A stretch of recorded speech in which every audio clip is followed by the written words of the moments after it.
ओम शांति। 29/11/2021 की मुरली का मंथन।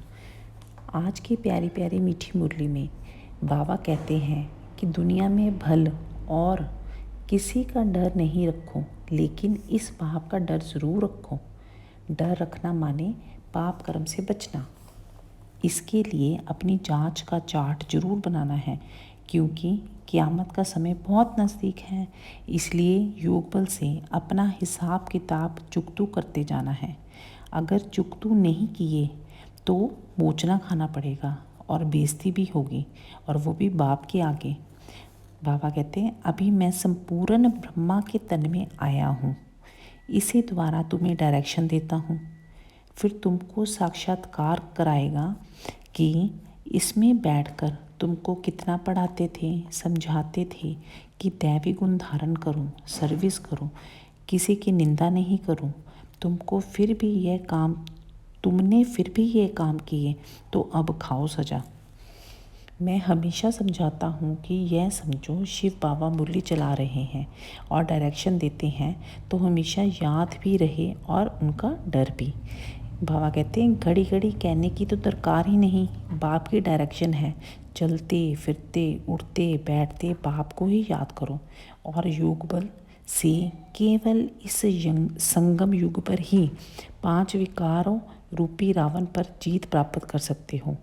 याद अच्छी रहेगी केवल अमृत वेले, क्योंकि उस समय वायुमंडल अच्छा होता है। दिन में भल कितना भी समय बैठो, परंतु अमृत वेले जैसा समय नहीं है कोई और। यह सब गुप्त ज्ञान की बातें बाबा आज समझा रहे हैं और अपने बच्चों को मायाजीत बना रहे हैं। बाबा कहते, तुम्हें दैवी गुण धारण करने हैं, जिसमें खान पान बोलना करना सब शुद्ध पवित्र होता है। हर बात में केवल सच ही सच बोलना है और केवल श्रीमत पर चलना है, तभी दैवी गुण धारण कर सकते हो। अब स्वयं ज्ञान सूर्य अज्ञान अंधेरा मिटाने आया है। तुम्हारा अब बहुत जन्मों के अंत का जन्म है, तो ऊंच पद प्राप्त करने के लिए मेहनत तो करनी ही पड़ेगी। गृहस्थ आश्रम में रहते बुद्धि योग केवल एक बाप के साथ ही लगाना है, क्योंकि तुम हो राज ऋषि। तुम्हें गृहस्थ में रहकर ही राजाई प्राप्त करनी है। इसके लिए पूरा पूरा पुरुषार्थ करना है। पावन बनने के लिए, पतित बनाने के लिए पतित पावन बाप को ही याद करना है। फिर ही दुख धाम से सुख धाम, विश्व सागर से शीश सागर में जा सकते हो।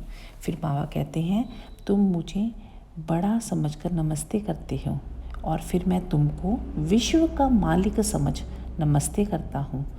तो मेहनत तो जगत जीत बनने के लिए तुमको ही करनी पड़ेगी।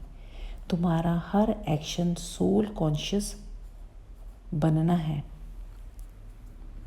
फिर बाबा बड़ा ही सुंदर वरदान दे रहे हैं। बाबा कहते, याद के मंत्र द्वारा संकल्प और कर्म में अविनाशी सिद्धि प्राप्त करने वाले सिद्धि स्वरूप भव। बाबा कहते, आप बच्चे अलमाइटी गवर्नमेंट के मैनेजर हो, इसलिए कोई भी डिस्कस करने में अपना माइंड डिस्टर्ब नहीं करना। याद का मंत्र यूज़ करना है।